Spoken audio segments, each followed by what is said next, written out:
Hello, my name is Michelle, and you're listening to Profit is a Choice. On the podcast today is Beth and Abby McLane of Beth Meyer Design. Beth and Abby are a mother-daughter team, and they offer luxury residential services, and they've been featured in magazines such as Southern Home and LUXE. Our focus is going to be on business growth, how they came to work together, and the profitability of working with a trusted family member. Enjoy the podcast.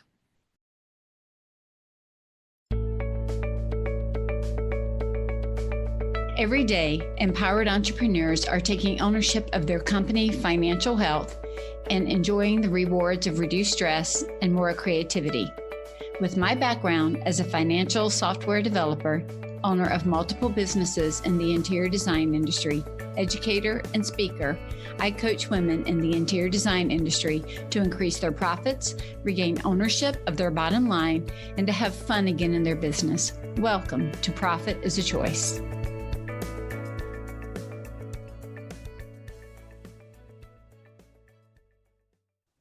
Hey, Beth. Hey, Abby. Welcome to the podcast. Hello, we're glad to be here. I'm excited to have you both. It's not often that I get to interview teams at the same time, and certainly not mother-daughter teams. So I think I've only had maybe one other mother-daughter team. I've had a couple of husband-wife teams. So this is fun for me. I'd love to fun for you too, right? Good. So we're going to have a great time. I want to jump in though before we get going too far down to the path that you two are currently on. Beth, I'd love to start with you since you started this business. Oh goodness, years ago as a solopreneur, as a one-person design team, right? You, and you, and then you started bringing in some help, but. Tell us a little bit about your journey of starting your design firm by yourself. Well, I graduated from Auburn University in 1989 in their interiors program and went right to work after an internship for a model home merchandising interior design firm. So we did model home sales centers, clubhouses for developers throughout the Southeast. So I worked in that industry for a couple of years. And it was fun, but it was time for a little change of direction for me. And so in 93, I went out on my own. And fortunately, I had some smaller projects for friends and friends' parents. And then fortunately, I had one project that was a large scale new construction, a more of a luxury build and full furnishings. And that project really set me off. It really did catapult me. I think it gave a lot of credibility for the type of work that I was capable of doing. And so that really started taking off in 93 and kind of got my foot in the door. And from there, it just grew. But that's how it started. Very grateful for that one nugget that. Right? I was Okay. going to say, isn't it interesting? A lot of the designers that I talk to, many of them have a similar story of kind of a slower burn. They're getting started, they're getting their feet wet, they're trying to figure out this whole business thing by themselves. They're trying to there's a lot that goes on when you start your firm. You've got to do the work, but you've got to figure out how to manage the sales and the marketing and the finances and all the stuff, the HR, even if it's only you. We got to figure out how to handle all the pieces and parts. But so many people say there was this one project that shifted me like into the next level. And then as they go along, there's like that one next project that shifts them up again. It's like if you can almost recognize that shift. I used to teach it in a way that, like there was concentric circles that all went in smaller and that the outside ranges maybe we're going to do one room for you. And then we come in and it's like, we're going to do 3 rooms for you. And then we're going to do 1 level for you. And then we want the whole house. And so you don't always start. It is rare that most people hang their shingle and go to the center of all the circles, right? And they don't have the skills in most cases, unless they have a longer career where they've actually done. And even in a long career, most people don't take it from beginning to end in somebody else's firm. There are other people helping do that. So it's just not normally the first step. You usually work your way in, and there's that one big project that moves you into the next concentric circle that gets into the point that you want to get. So, um, do you stay in touch with that particular client? Oh, yes. Well, actually, one has passed away. They were older, they were my parents' age, actually even a little older than my parents. So, but it was so funny because I did come back like maybe 10 or 12 years later and freshened up, and everything was exactly how I left it. And she would even photograph her bookshelves so that the accessories after the cleaning, lady had been there, it was exactly how. And I would joke and say, "And you really haven't changed anything." A lot of times people layer things in. She kept it just so. But they were sweet, and they had a beach condo. It just kind, like you said, it just kind of continued to grow, and then worked for their children, in their homes, and so it was definitely a blessing for sure to start me off. It's funny, back in 93, the age of our parents probably wouldn't be much off than our age today. Exactly. Just doing some mental math while you said that. Given that I graduated college in 89, I happen to know about how old you are. Yeah, exactly. So We're I'm on the like, same, yeah, we're on the same playing field. yeah, we're at the same place. So when did you start hiring people, even like contractors or part-time people to help you, Beth? Because I know this is a lot for anybody to do all by themselves. And usually people start at least hiring some admin help or office help, certainly bookkeeping assistants or even part-time a junior designer or something. When did you start reaching out for people to help you in the business? Well, one of the first hire was a good friend of mine that I just really needed another set of hands and wheels. And back then, Michelle, we had to go everywhere. We didn't have the computer and online. So we had to go pick up the samples or go to the showroom and see what our options were. It was you really had a lot of gopher work. And so I had one friend that helped me for a number of years, and then actually my sister-in-law helped me for a long time. She was from a fashion merchandising background, so she did have a really good sense of color, and she was a go-getter and a hustler, and we had a lot of fun installing jobs. But those were my first type of support. Is just another set of hands and another car to get to where we needed to go and make things happen. You know, I'll say this real quick. So I started my window treatment business in 2000, and I still laugh when you're talking about the It manualness of was it so all. manual. It was so manual. I remember a couple of things that just like brought a big smile when you said that. I remember sitting at Barnes and Noble reading books on how to do what I needed to go do because there was no online education for any of those things, and I couldn't even find lessons that taught me how to do advanced skills for window coverings, like all these things. And I don't know if you probably did this. I know my one of the designers that I worked with at the time was still doing this in the early 2000s, but we were buying every House Beautiful, every veranda, every magazine known to man. If there was anything beautiful or inspirational that we liked and we wanted to buy, sell, duplicate in any fashion or form, we cut the page out and we put it into a like a clear, Notebook. cover.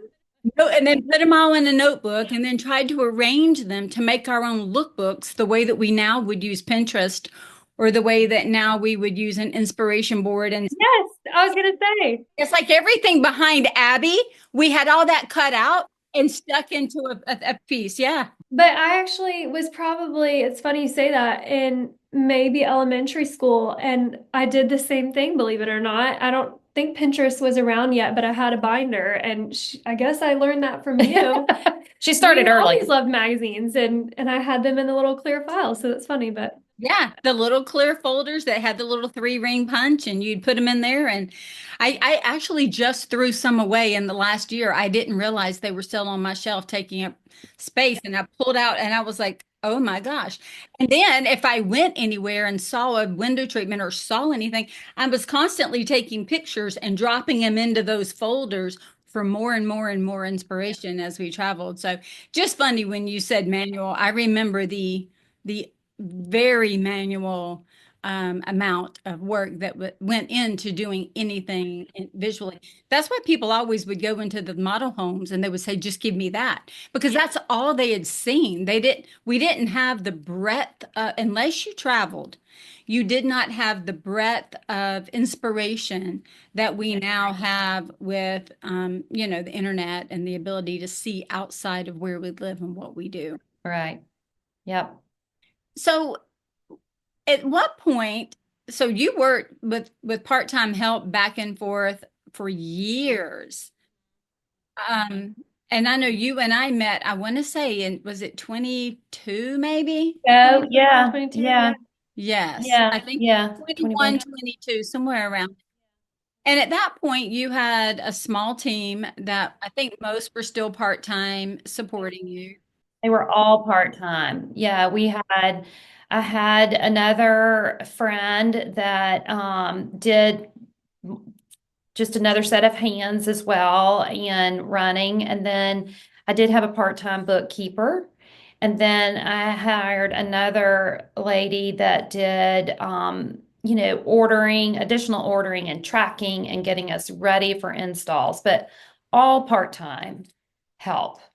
And really, none of them were, well, I didn't have a junior designer, so to speak. I didn't have somebody that really had strong skill set, trained interior designer. And I think that I had maybe just hired somebody when you and I connected. But that was the first time that I had somebody that had graduated from interior design school and was very trained in that. Or not very trained, but education was, Right. They had the background they that was had a degree. right. So Yeah. I'm curious, before we move and we're going to tell Abby's entry into our story, or into your story and then our story together. I'm curious, Beth, at the time that you called me, that was your team. And I know that we have other friends that I've worked with as well. I'm curious though, what was happening in your business, your life that made you go, okay, I've been doing, because you'd been doing this for, gosh, 30 years at that point, 29, 30 years. It wasn't that you didn't have a lot behind you. You had had success. You had teams that were helping you. What was it that made you realize you wanted or needed more or different than what you had? Well, I would say just how we were talking about the concentric circles and the growth, but over 30 years, my business has really grown. And the level of projects and the investment amount in our projects had really grown.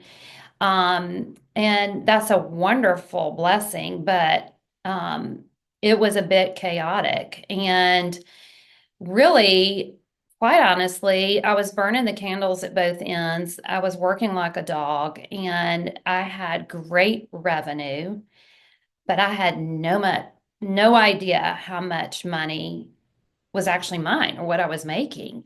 I was just surviving, and we had no systems, procedures, and processes really in place. I was just flying by the seat of my pants. And I really had reached a point of frankly I was on the track of being full on burnout. But I do remember talking to my good friend Lori and saying, I just don't know that I can keep doing this or if I want to. I mean, I don't want to feel this way and go down this path of just uncontrolled and be burned out. And so I knew what I needed. I thought I knew what I needed. Um, but Laura said, you got to call my friend Michelle. And I was just like, I'll do anything. Well, I don't, did Lori tell you how she and I met? Yes, she was on this. She said that she had the same thing. She was on burnout. She's like, I just don't know that I want to do this Yeah. anymore. We met at one point. It was in May.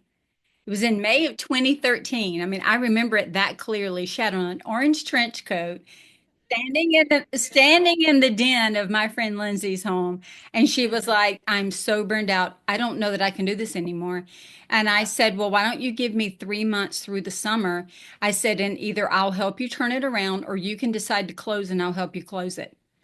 And she said, "All right, I can give it 3 months to try to get help to pull it together." And she's still here today and doing a beautiful job. That's why I think it's so interesting that you said you went to her voicing the same thing that she had voiced to me. And I just remember standing there looking at her and looking at how successful she was and understanding that level of burnout. And I recognized it because I'd come from burnout. That was the whole reason I started the coaching practice, is having come from burnout myself. And so when I get those calls, like my heart feels for that because I've been there and I know what that feels like, and the exhaustion and the mental load and the emotional turmoil. It's real and it's heavy. And I'm so glad that she sent you here. I'm glad that you felt like you could voice that to her, though.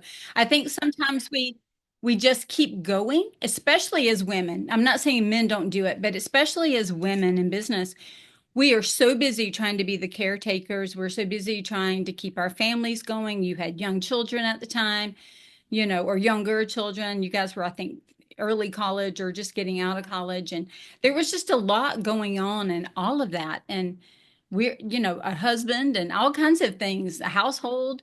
And so we're constantly thinking it's going to turn, it's going to turn, it's going to turn until we say to ourselves, I don't know if this is really going to turn.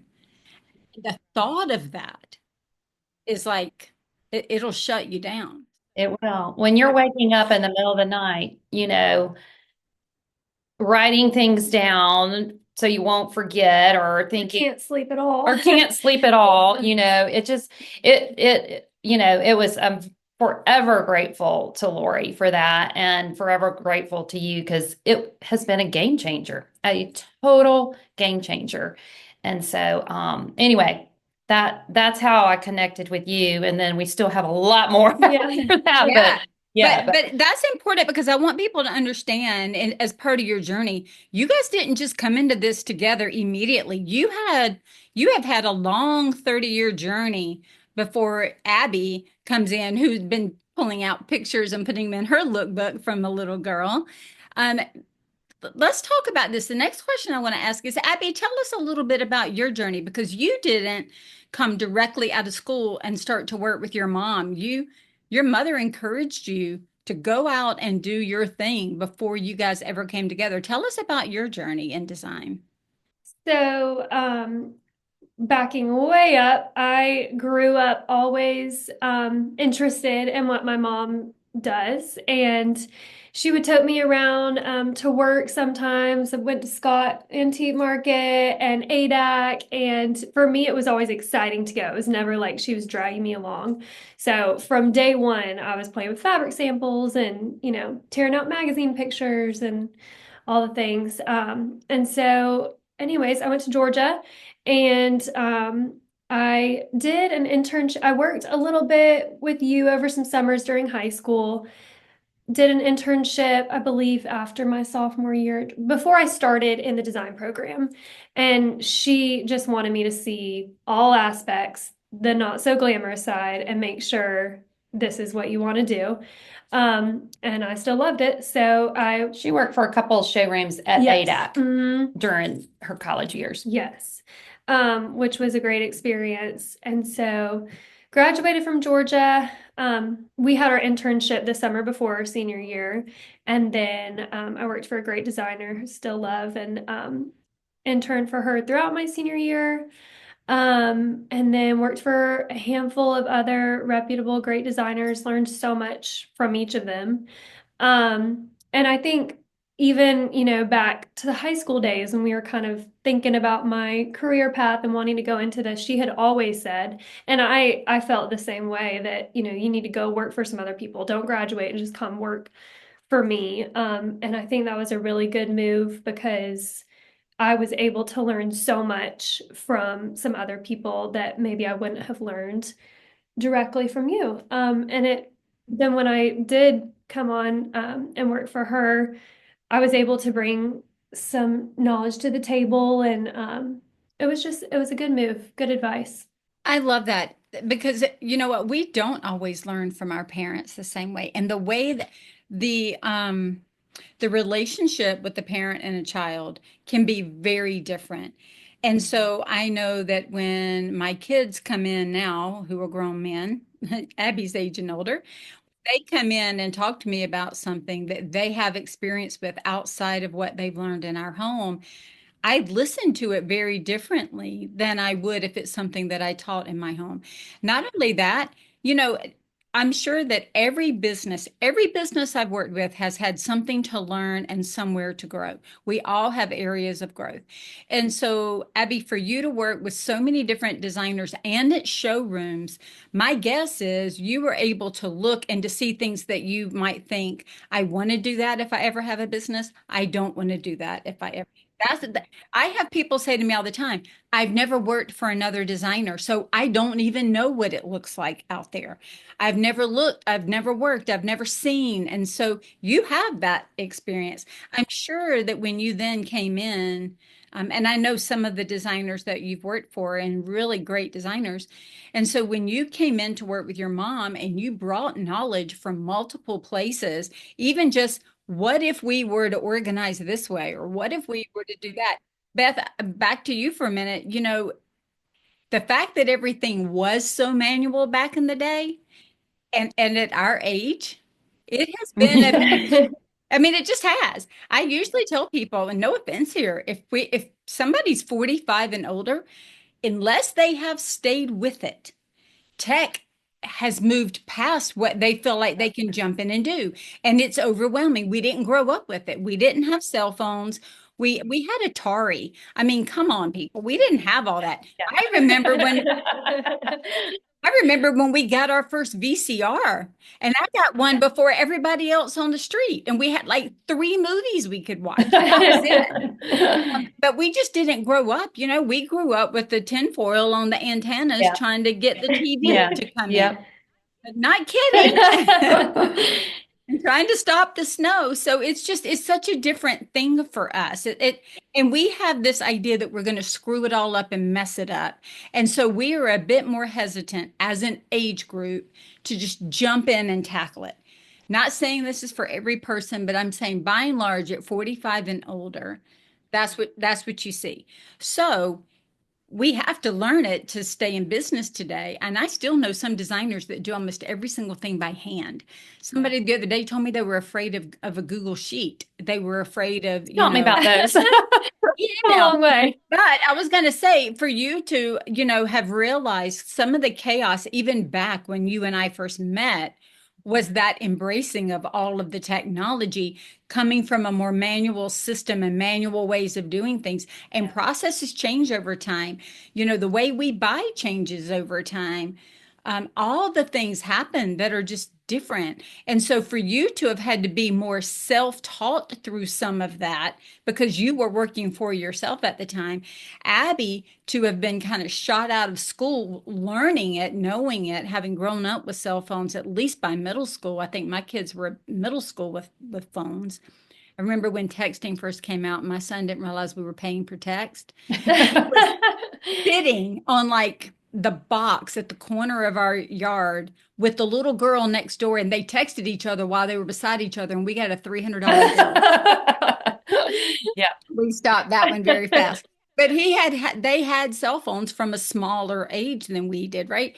So Abby, you going to work for all these other companies, coming out of college with it, you probably even brought just this embracing of tech, I can guess, into the company that then your mom was like, okay, wait, like teach me Google Sheets. Is that something that we need? There's a different layer of organization that came in, I bet. Mhm. Yes. Definitely. I think each of the firms I worked for too were not only so different from our firm and the way it was when I started and the way it is now, but from each other, which was a great experience. And yeah, there were a lot of I mean, just technology programs that I kept saying from the day I joined, like, we need to get on this. And it took till this past year that we're like, okay, we actually really do need to get on this and made the jump. I can only take so many technology additions at a time. At a time, at a Yeah. time.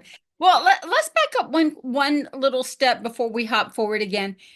How did you two decide to go ahead and merge and to work together to have Abby come in after, because you've been working with other designers and we're happy, but what was it that made you decide, okay, maybe we do need to bring this together? Well, I had a wonderful young lady that helped me for about a year, and she needed to make a change. And so I really, and of course, she had a lot of the technology. She had brought some in too. And so I, knew I had to start looking for somebody. And it is frustrating because you know that a lot of young designers, not all of them, but they do want to go on their own eventually. So, you bring them in, it takes time to train, and then they're going to leave again, and not all are, but it's just the cycle. And so I was talking to Abby about it and seeing if she knew of anybody or whatever. And she just finally said, and I mean, it didn't actually take that long. She's like, Mom, this is what we've always wanted to do. Why not? now? Why not? Let's just go for it. It just And made sense, really. Timing for both of us.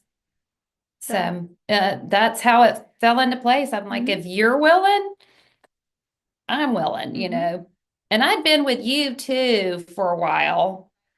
So I felt like financially, I had an understanding of where I was. We were, that takes time. We had started putting a lot of structure in place to allow for a new hire, whether it was Abby or whoever. We were planning for that hire and the structure that surrounded all of that at the time. Right. Yeah. So I felt confident that we got it, on the as long as business will keep coming in, things were in place for her, for her, because that is a responsibility, and then I'm the mother Yeah, too. that's right. Right. You don't get to hand that up. Yeah. I love how Yeah. God just allows the timing to be so perfect for both of you. Beth, you being able to say I'm burned out, being able to talk to Lori, for us to be able to work together to get your business in place so that you felt confident bringing your daughter on, because at that point, you're right, there is a different emotional layer of I got to keep work going, but I've got to keep work going for my daughter and her family and hopefully, and future grandchildren. Cause at the time, I don't think you had No, your, that went on the God throws you those curveballs, Yeah. which that's right. That's right. beautiful curveballs. Beautiful curveballs. But just how his timing is so perfect in that journey for you guys. I love seeing that.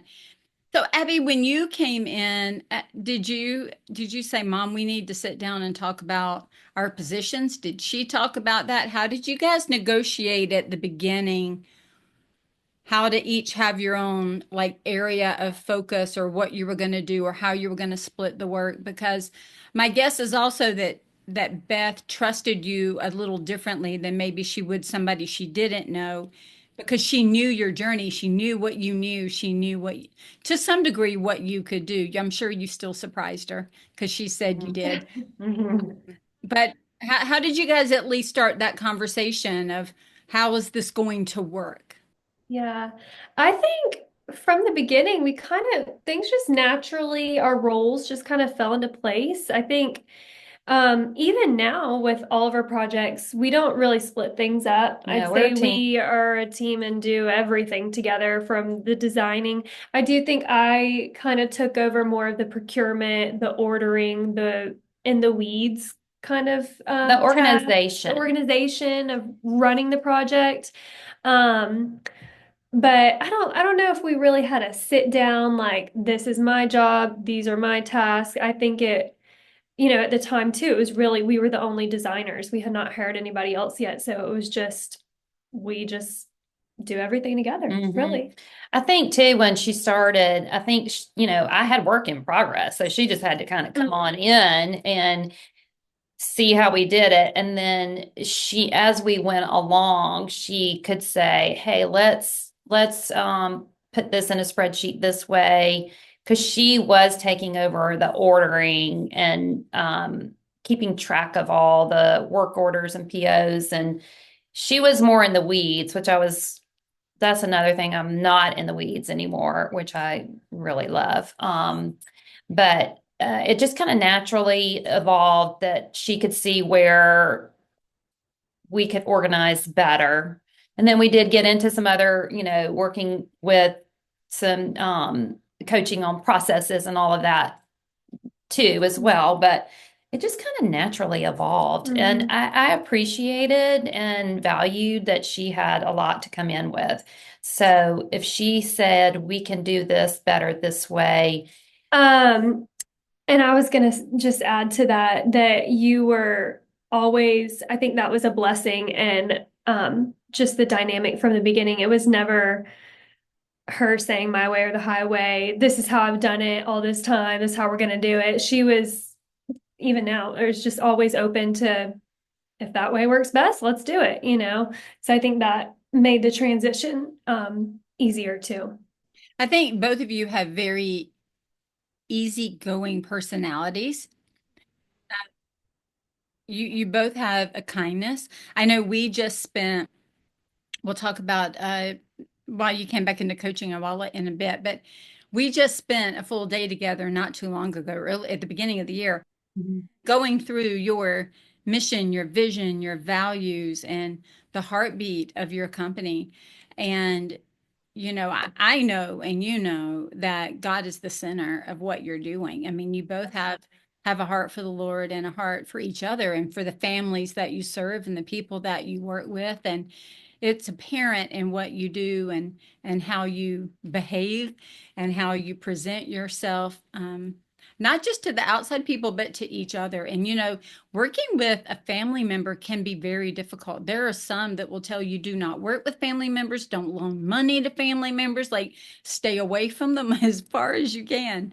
Yet you guys have had a very different experience. And I believe a lot of it has to do with that your why is so, like, they're slightly different from a personal perspective, but together, the why of the company is just so focused, and you both can get behind that. And it's evident that you keep that in front of you and all that you do, even in the relationship and the communication that you have with each other. Definitely. Yeah.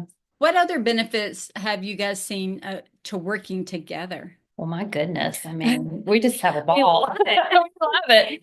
We love what we do. I mean, honestly, I think we both say it's a dream come true. It Like, really- not to be cheesy, but it's so much fun. I mean, of course, work is work. There are some days that are more fun than others, but in general, it's so fun. And I think you would say it's kind of giving you a renewed excitement and passion. And Definitely. same for me. I mean, not that I've had 30 years experience of it, but it's so fun. And back to our dynamics blending well together. I think we were talking about this recently, kind of laughed that as much as we're very family oriented with everyone in our family, love them all, but I don't know if anybody else could work together. I really do think that God just designed the way we're wired and our personalities to blend. And I don't know, it's just been fun. We have some strong personalities. And Yeah. I've seen some that were not blended well and were not meshed well, and for whatever reason, they still wanted to. We were do it.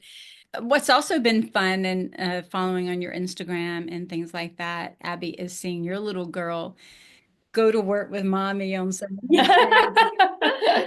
the same way that Beth drug you around. There'll be a day where she'll say on our Friday, do I get to go to Scott's with you, Mom? Yeah. It's going to be fun. Beth, I know it's got to feel like full circle to It see. does. Yeah. it is a full circle moment, and she had to take Peyton with her to ADAC. It wasn't too long ago. Yeah, during the Yeah, weather over day. Christmas or something. With her little It was a hot mess. goldfish.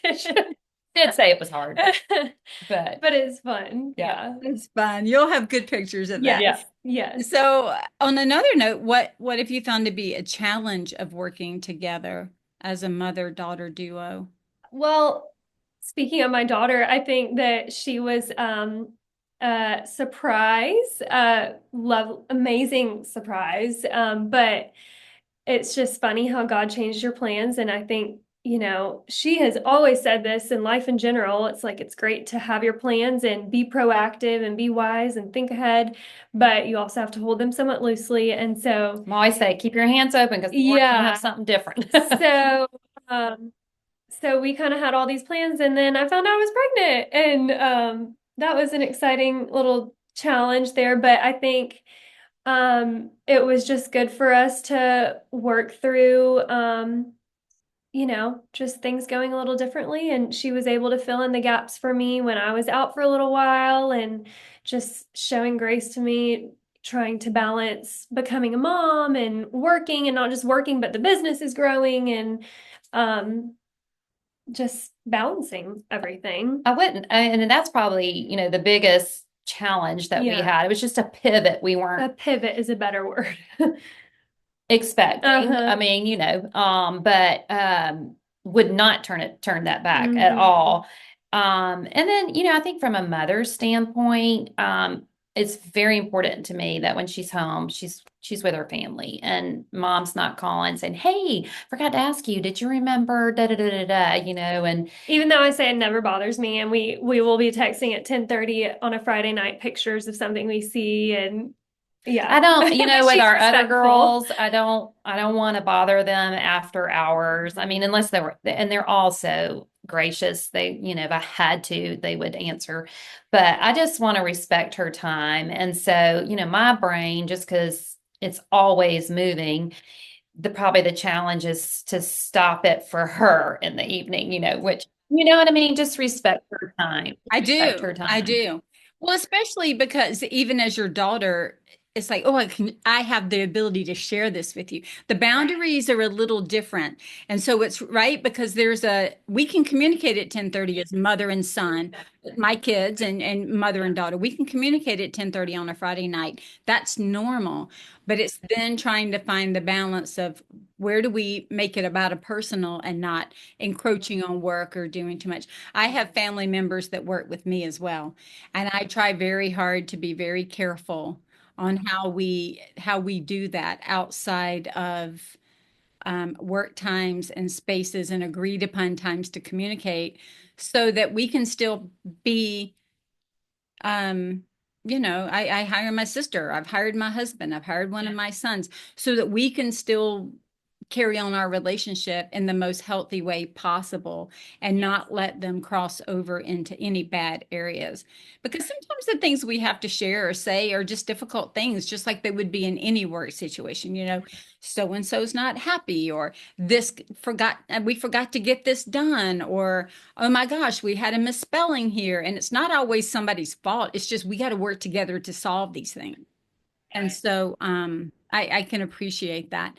Let me ask you this. Where have you guys, I know one of the things that you guys just recently have done was reach back out to me, I guess, in the fall of 24.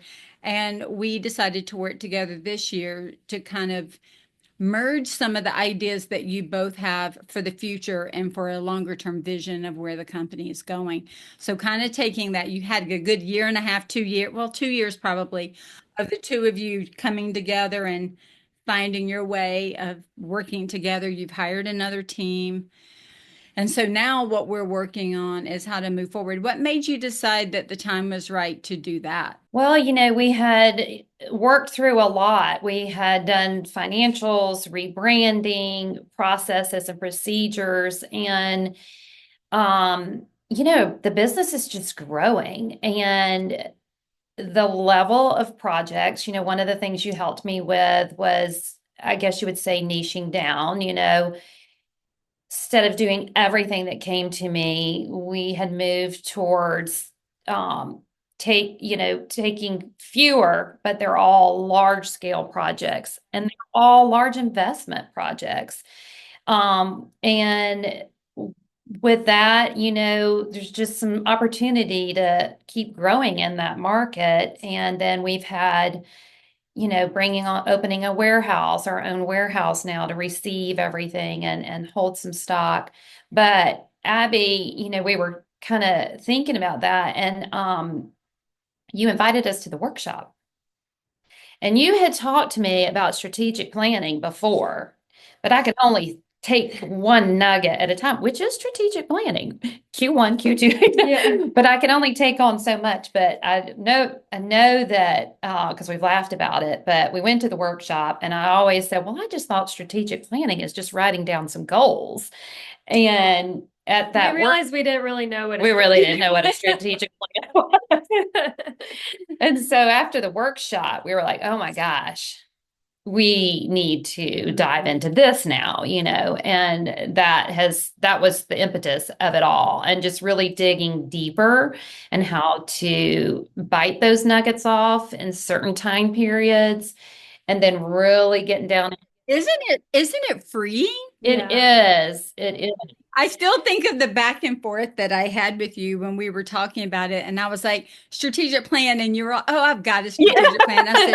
I'm like, send it to me. Well, here's And, three and bullet then points. you're like 3 bullet points. And I wrote back, this is not a strategic plan. That's what you're just thinking. Yeah. Well, you know what's so interesting, Beth? It is so funny because I can't tell you the number of people that call me that they really just want to talk about financials, or money, money, money. And I'm like, I'm all fine with that. And I'll say, but what is your strategic plan? And they're like, I don't have one. And I'm like, well, the problem here is I can never help your financials match where you're trying to go if we don't identify where you're going. Yeah. Like I can't do it. I can't create a budget for your trip across the country if we don't know where you're stopping and getting Right, off. right, right, right. Abby, you look like you were gonna say something to me. Oh, I was just gonna say, another part of why we wanted to do coaching again this year is, our projects had grown. We also hired 2 new girls, and so that was a big component too, is we now have a team.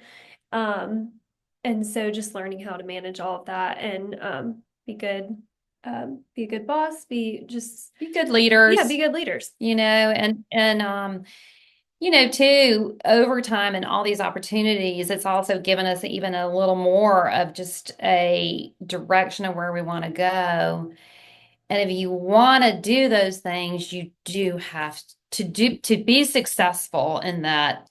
I mean, there's lots of goals within the strategic plan, but to be successful in where we want our business to be, we need to be in a well-oiled machine. Mhm. And that has been super interesting to dig into. And I'm not going to work forever.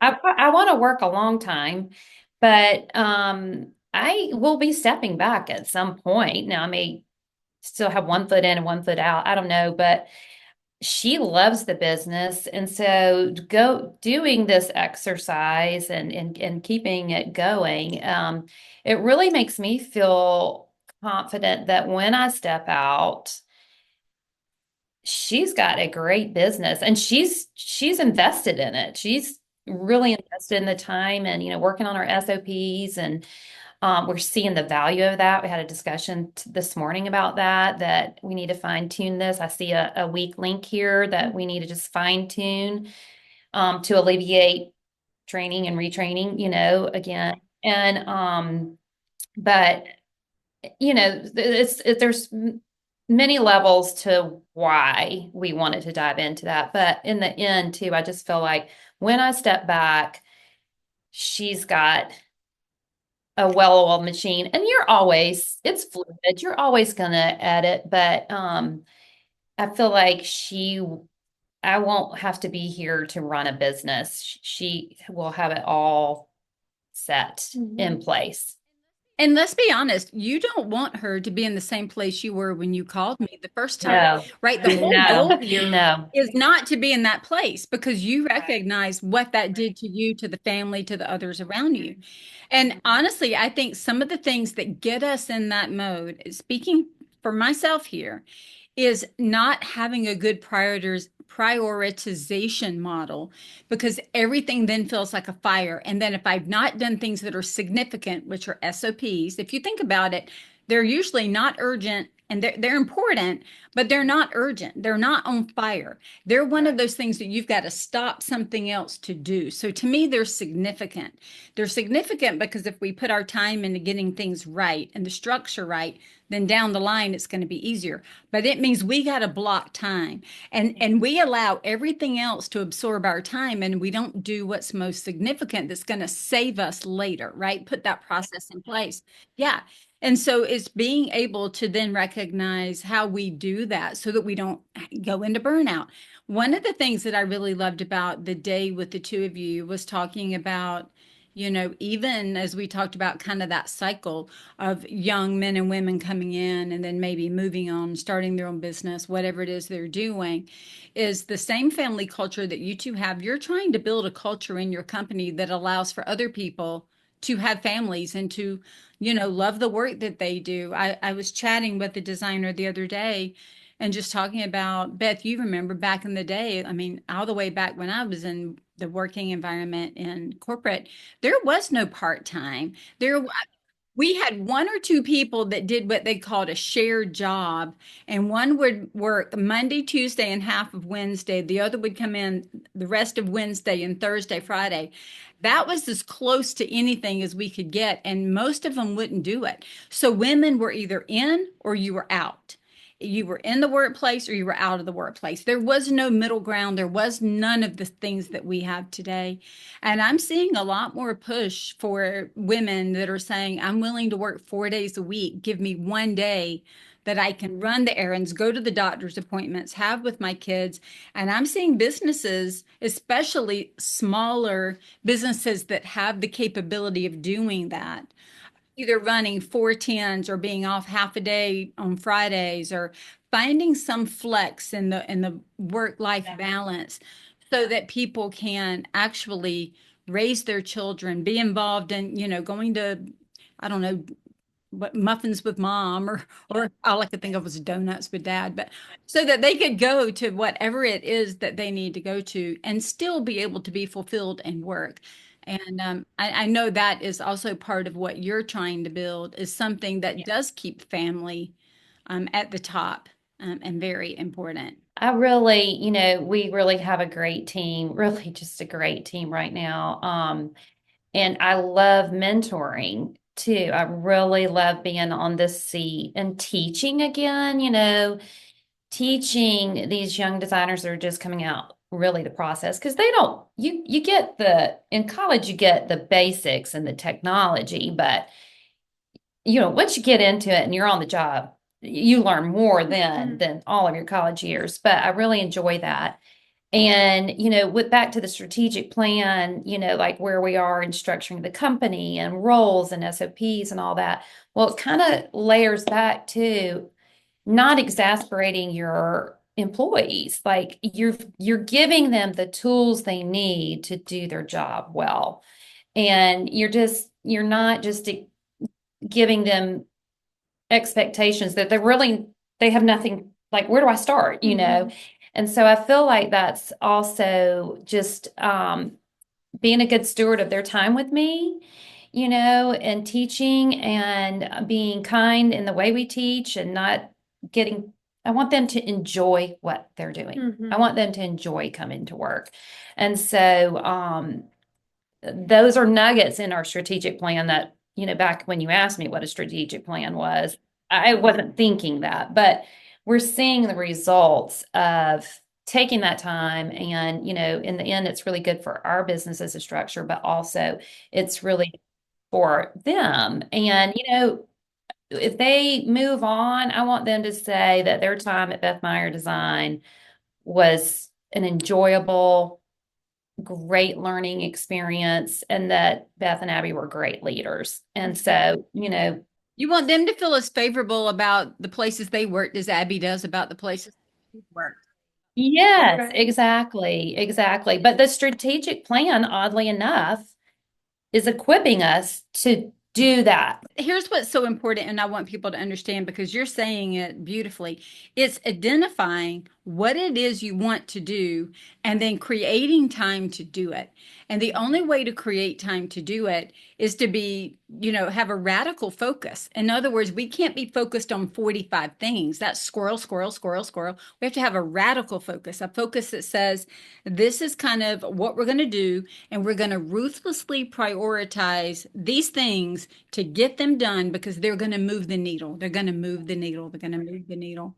I still giggle when oh yeah, we've got it all together and you sent me 3 bullet points.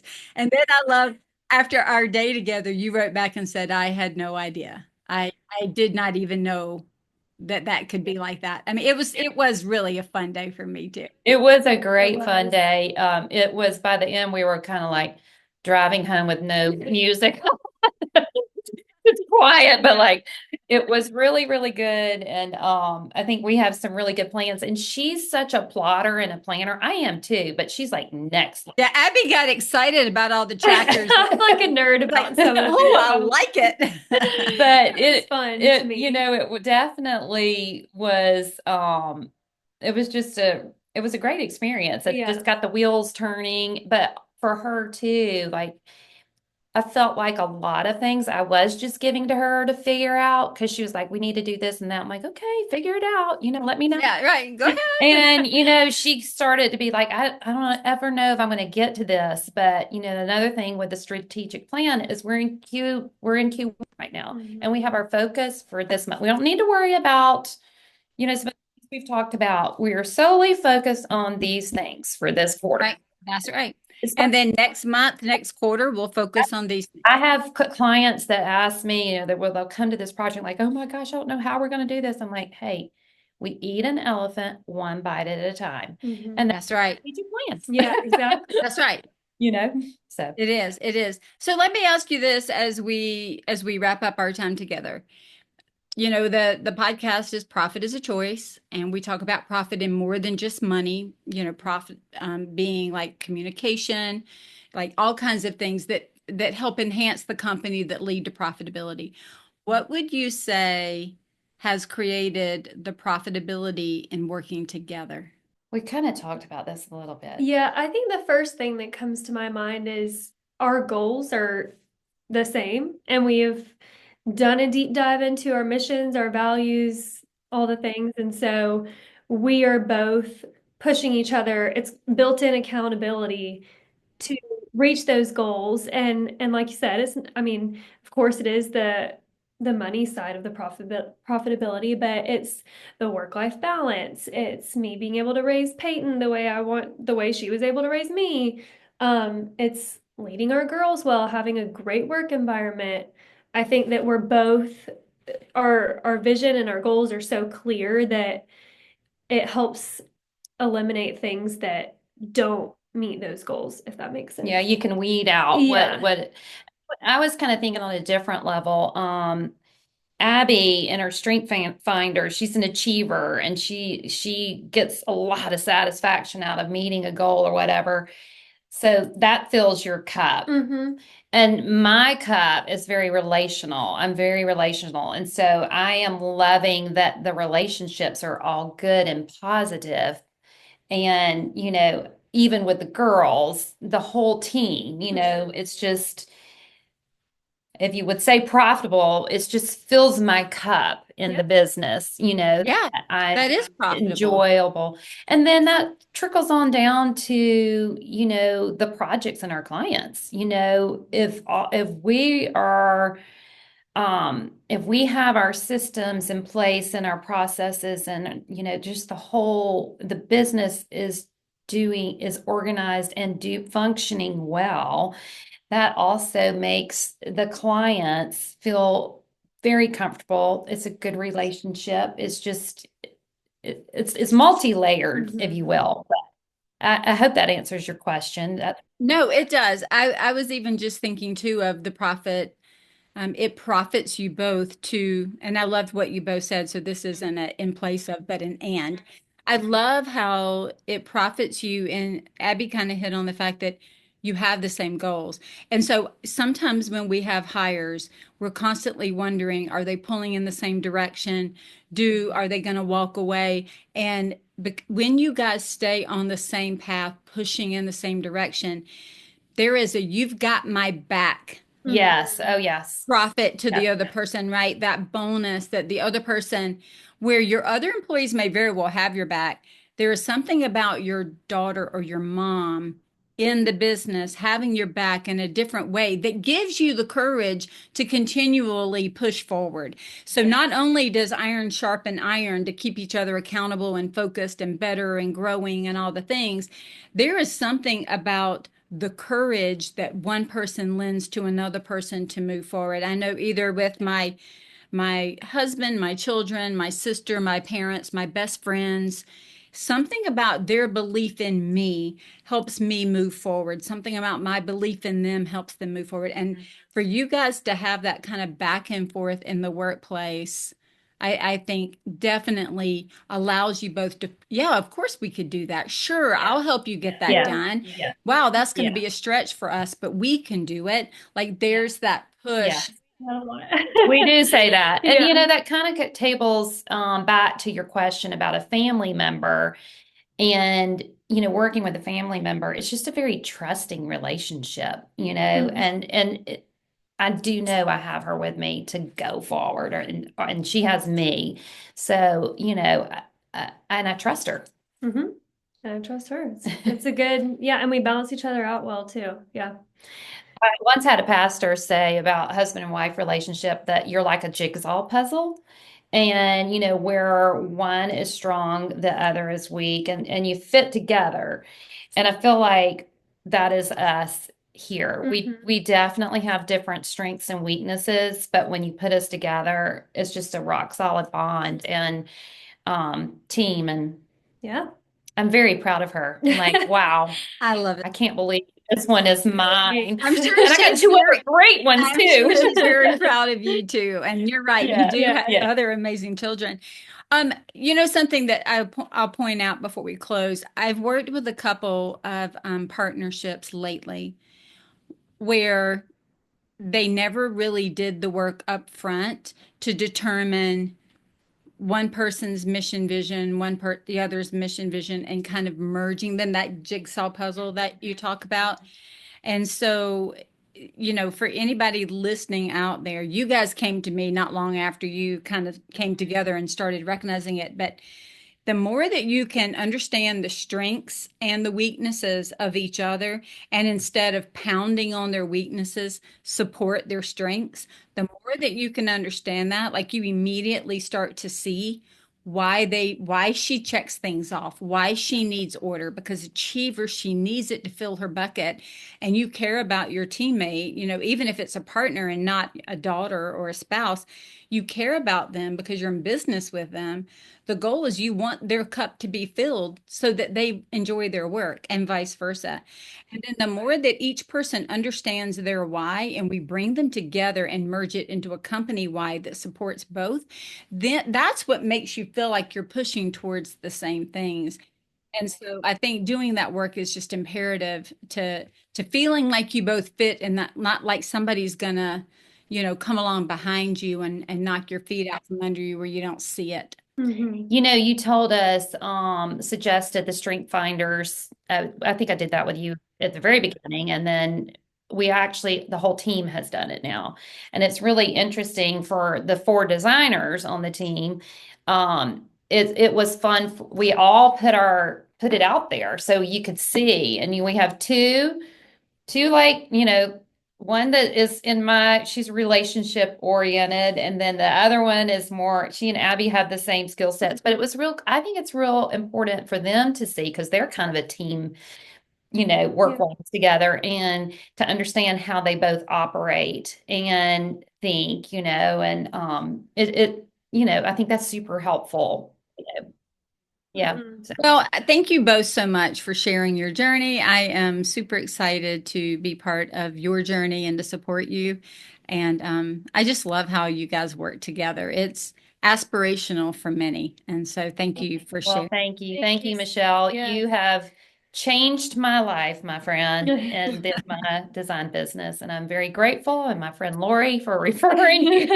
But we are excited for our future, and we appreciate and value you. Thank you so much. Thank you for having us too. You're so welcome. Well, where can people find out more about your work? Where are you hanging out on Instagram and Facebook and all the things? On Instagram, Beth Meyer Design, and we have a website too with our portfolio, and yeah, try to do a decent job on Instagram. We're keeping up. That might be Q3. Well, we'll have all that in the show notes so everybody can check it out. And again, I thank you for your time today. Thank you, Michelle. We appreciate you. Thank you, Beth and Abby, for your time. I hope that you enjoyed this conversation about business growth and working with a family member. In our conversation, we talked about strategic planning, and that's part of the work that we do here at Scarlet Thread Consulting. We like to help you create an actionable, workable strategic plan that captures where you want to go in your business, and then to help you create a financial plan that aligns with that and supports it. You can learn more by going to scarletthreadconsulting.com. And if you want the profitability of a strategic plan, let us help. Don't forget, profit doesn't happen by accident.